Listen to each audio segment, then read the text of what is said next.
విశ్వాసమును వృద్ధి పొందించుకొనుట, విశ్వాసములో అభివృద్ధి చెందాలి అని కూడా దేవుడు మాట్లాడాడు.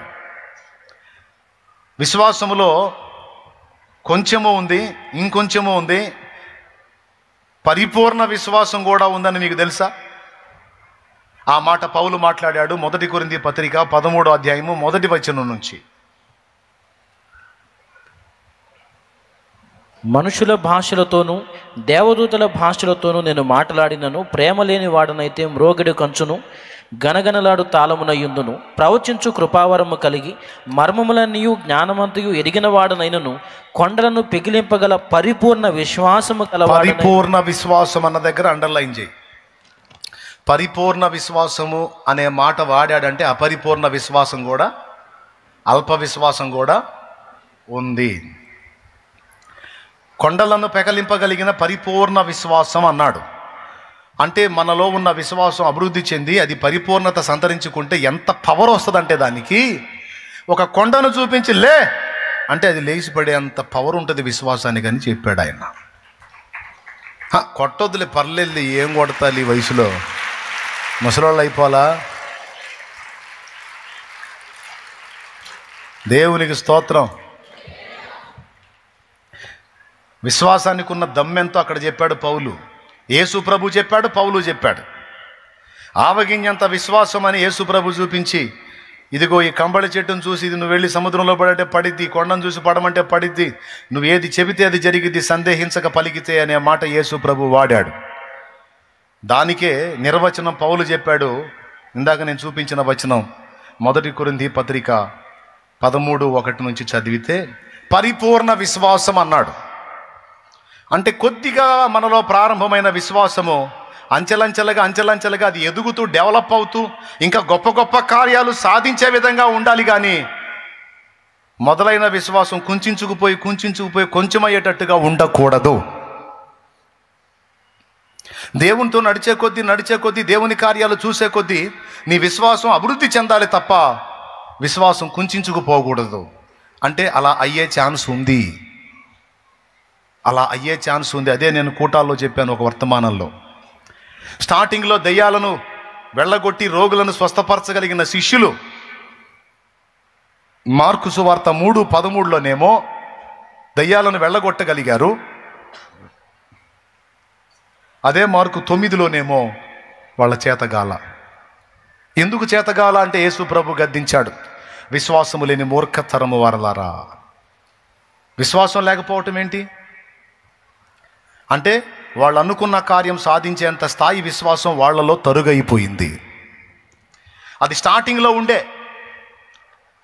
కొద్ది కాలం ప్రభువుని వెంబడించిన తర్వాత ప్రభువుని చూసుకొని సరిపోయింది, కానీ వాళ్ళు తమ విశ్వాసాన్ని వృద్ధి పొందించుకోవాలి, దానికోసం ఏం చేయాలి అన్న ఆలోచన వదిలేశారు.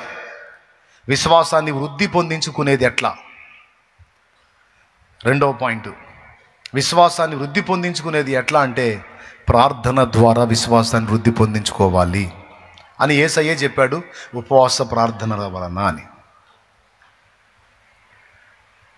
చాలామంది అనుకుంటారు ప్రార్థన చేస్తే విశ్వాసం ఎలా అభివృద్ధి చెందిద్దని.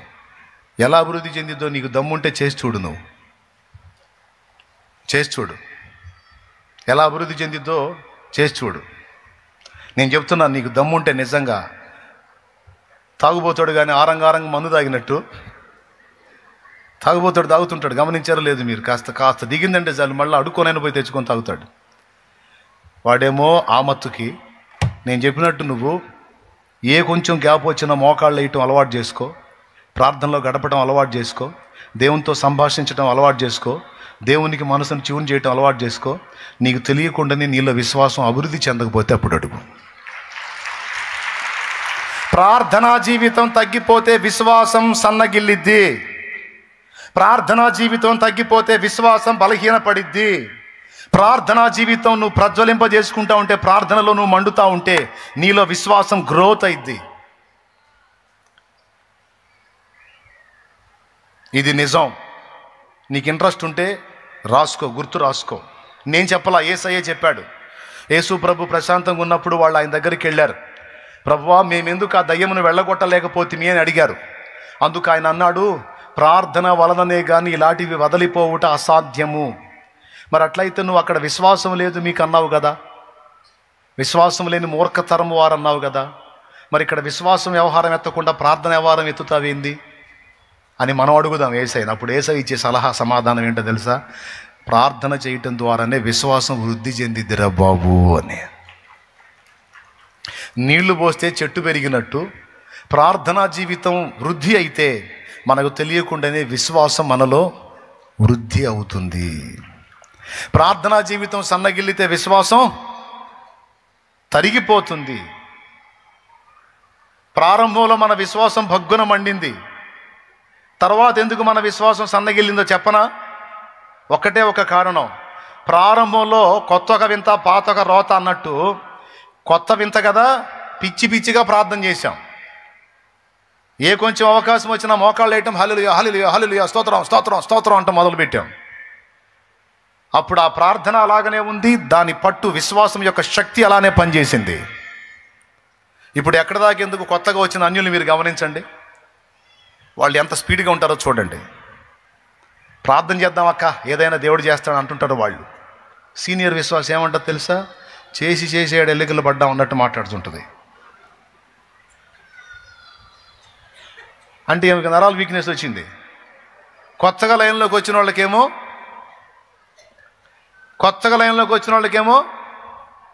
ప్రజ్వరిల్లుతుంది. వాళ్ళు విశ్వాసం అంతే ఉంచుతారు, ప్రార్థన కూడా అంతే చేస్తారు. ఈ సీనియర్ విశ్వాసం ఉంది చూడు, పొద్దున పూట సాయంత్రం పూట ఆ ప్రార్థన. ఎప్పుడు? పొద్దున పూట సాయంత్రం పూట. పొద్దున పూటలేసి ప్రేమ కలిగిన మా మహాపరిశుద్ధ తండ్రి గనుడవైన దేవా ప్రభువా స్తోత్రము నాయనా,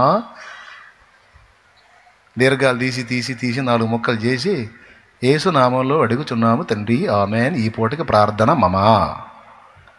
సాయంత్రం పడక్కబోయేటప్పుడు పగలంతా కాపాడావు, దినమంతా తోడై ఉన్నావు, రాత్రంతా కాపుదల ఉంచు ప్రవ్వా. నీ దూతల కంచె వెయ్యి, కాపుదల వెయ్యి, ఏబుకేసిన 3 అంచెల కంచె నాకును ఇంటివారికి నాకు కలిగిన సమస్తమును కంచె వెయ్యి, సమస్తము నీకు అప్పగించుకుంటూ యేసునామంలో అడుగుచున్నాం తండ్రి ఆమెన్. ఈ పూటక మమ. అబద్ధాలు ఆడకుండా నిజం చెప్పండి. ఎంతమంది ఒప్పుకుంటారు? దేవుడు మెచ్చుతాడు, నిజం చెప్తే దేవుడు మెచ్చుతాడు. చేతులు ఎత్తండి.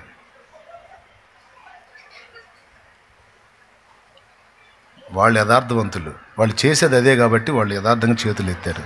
ఎత్తండి బాబు, ఎత్తండి. పొద్దున పూట కాస్త సాయంత్రం పడకపోయేటప్పుడు 2 మొక్కలు. ఒక్కొక్కడైతే పడకపోయేటప్పుడు ఎగురు దిగుతాడు ఆ మంచం మీద. ప్రార్థన చేసుకోవాలి, పొద్దున చేసుకోవాలా? మరి సాయంత్రం తిన్నావుగా, తిండికి ప్రార్థనకు ఒకటేనా ఏంది? దేవుడికి అన్నీ తెలుసులే అనేస్తాడు. ఇట్లాంటి వాడి దగ్గర ఇక విశ్వాసం ఏముంటుంది? ఇక దేవుడిని నమ్మడం కంటే దయాన్ని ఎక్కువ నమ్మేది. మీరు చెప్పుంటారు తల్లి, పొద్దున పూట కాసేపు ప్రార్థన, సందకాడేమో పడక ప్రార్థన. ఈ 2 ముక్కలేగా, అబద్ధాలు ఆడుకొని చెప్పండి. ఇక మధ్యలో ప్రార్థనా జీవితం ఏదన్నా నువ్వు కొనసాగిస్తున్నావా? ఏ అవకాశం వచ్చినా నువ్వు దేవునితో గడపడానికి కూర్చుంటున్నావా? అట్లాంటి వాళ్ళు కొద్దిమందే ఉన్నారు. వాళ్ళ విశ్వాసం ఇప్పటికీ మండుతానే ఉంది. వాళ్ళే ఎండిపోయిన స్థితిలో లేరు, మండుతానే ఉన్నారు. కానీ కొంతమంది ఉన్నారే ప్రార్థనా జీవితంలో చల్లారిపోయారు. కానీ కొత్తగా రక్షణలోనికి వచ్చి కొత్తగా దేవుళ్ళలో కళ్ళు తెరిచిన వాళ్ళు మీరు గమనించండి, వాళ్ళు అడుగుతారు నీ దగ్గరకు వచ్చి, అక్క ప్రార్థన చేద్దాం రా, అక్క ప్రార్థన చేద్దామా, అక్క పాటలు పాడుకుందామా.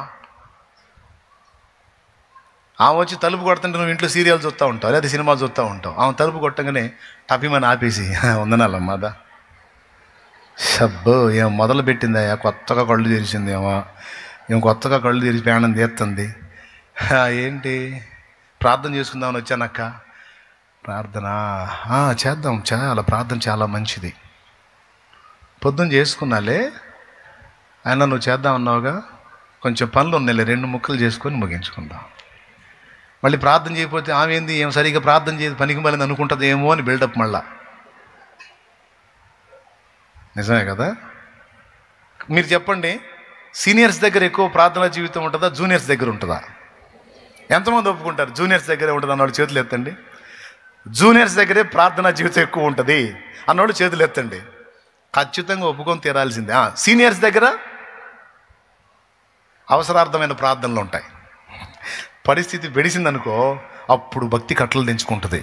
ఇక విశ్వాసం ఉంచి ప్రార్థన చేయబోతే సత్తాం అనిపించింది అనుకో, అప్పుడు మోకాళ్ళు వేసి ప్రభువా తండ్రి అన్నప్పుడు గాఢంగా మొదలుపెట్టి అప్పుడు చేస్తారు. నేను అంటున్నాను, త్రాగుబోతోడికి ఎంత మందు పిచ్చి ఉంటుందో అన్న, వేరే పోలికలు ఏమి లేవా?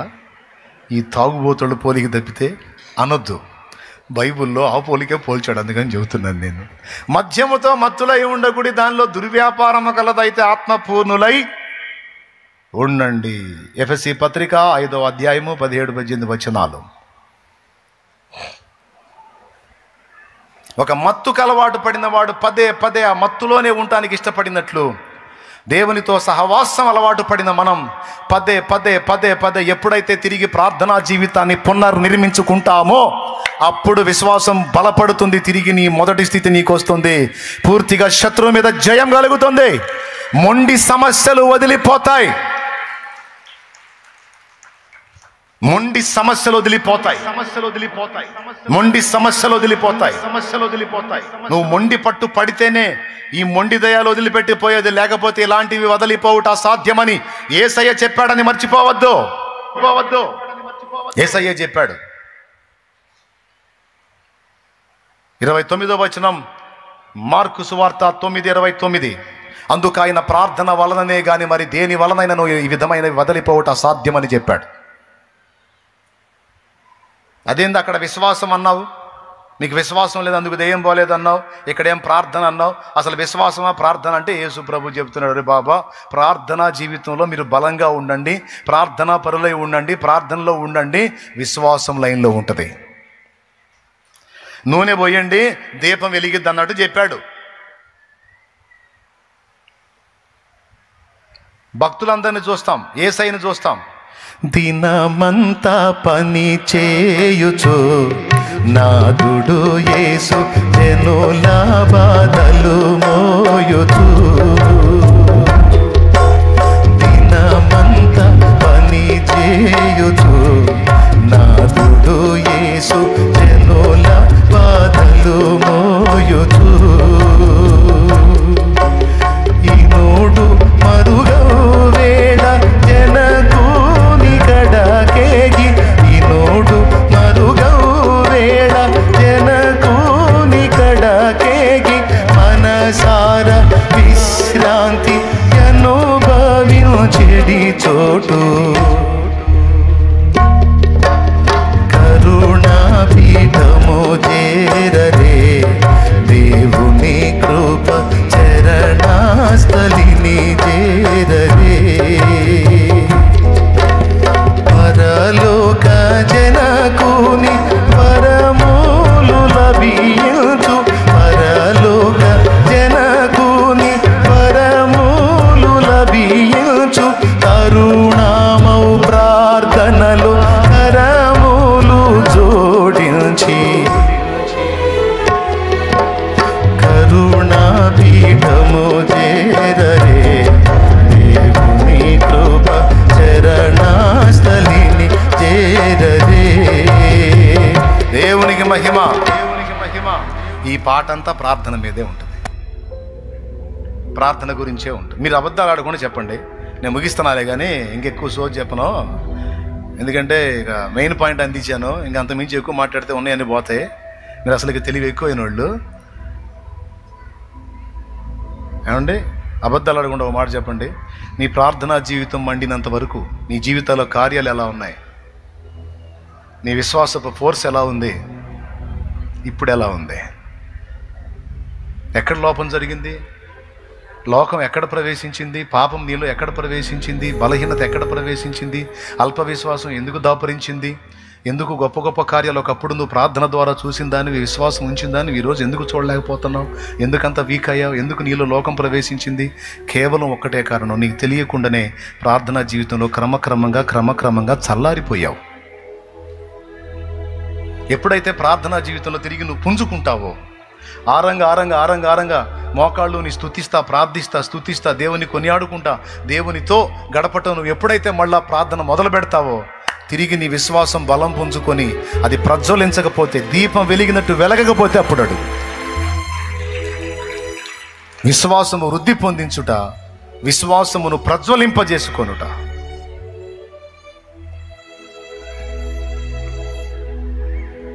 వృద్ధి ఎలా అయింది? కార్యాలు జరుగుతూ ఉంటే విశ్వాసం వృద్ధి అవుతూ ఉంటుంది, ఇంకా ఇంకా డెవలప్ చేసుకుంటూ ఉంటాం.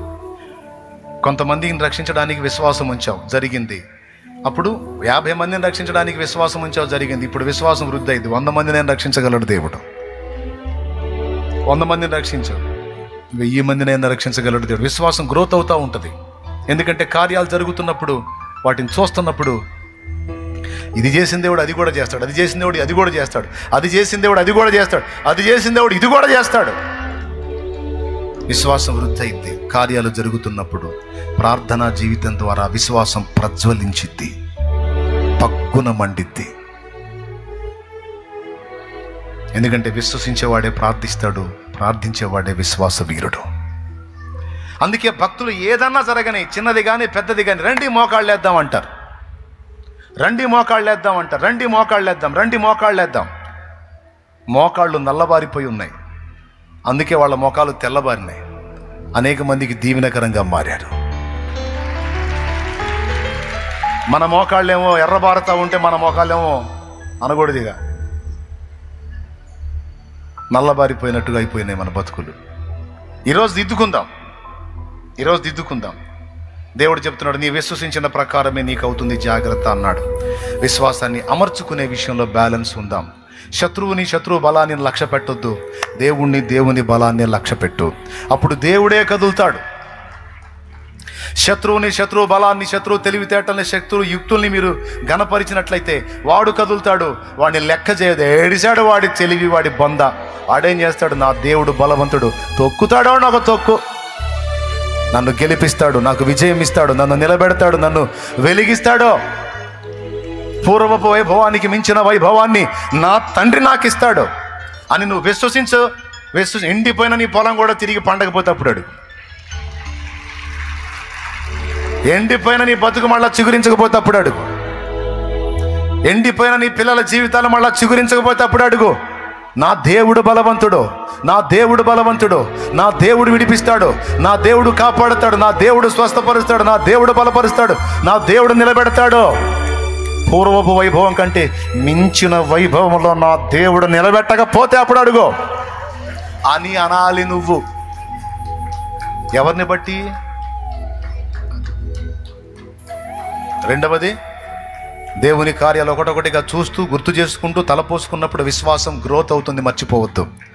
2, విశ్వాసంలో పరిధులు ఉన్నాయి. పరిపూర్ణ విశ్వాసం ఉంది, అది కొండలను కూడా పెగలించగలిగేంత శక్తివంతమైనది.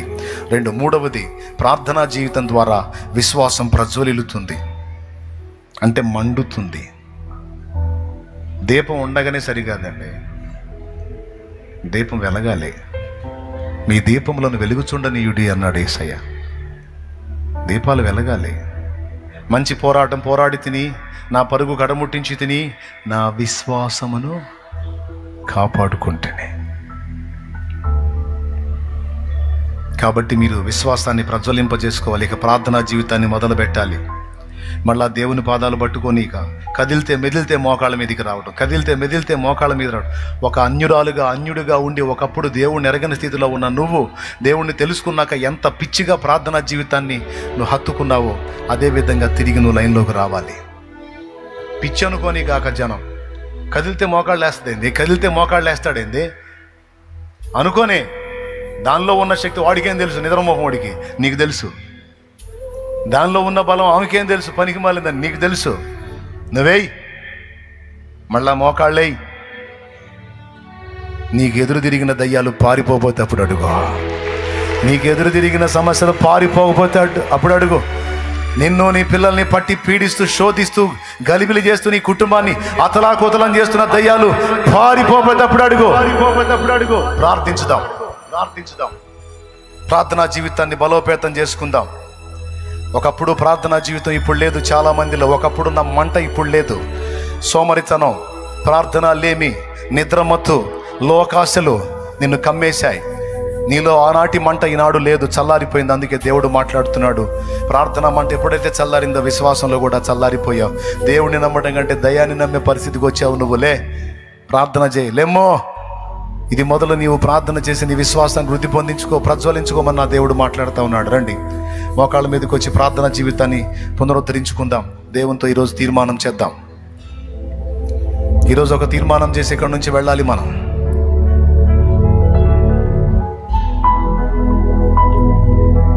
లోకంలో చాలామంది రక్షణ లేని వాళ్ళు ఉన్నారు. కానీ ఎవరిని రక్షించాడు? ఎవరు ఆయన దగ్గరకు వచ్చారో, ఎవరు ఆయన్ని విశ్వసించారో వారిని రక్షించాడు. అలాగే ఎవరిని విడిపిస్తాడు? ఎవరు ఆయన దగ్గరకు వచ్చి ప్రార్థన చేస్తారో ఆయన వారిని విడిపిస్తాడు. యాకోబు రాసిన పత్రిక 4వ అధ్యాయం 1వ వచనంలో ఏముందో తెలుసా? మీరు చాలామంది చాలా వాటిని పొందట్లా. ఎందుకు పొందట్లేదో తెలుసా? దానిలో మొదటి కారణం మీరు దేవుని అడగనందునా అన్నాడు. అసలు సమస్య ఏంటంటే అడగకపోవటం, ఆశ లేకపోవటం, గోజాడకపోవటం, దేవునితో గడపకపోవటం, దేవుని అడగకపోవటం.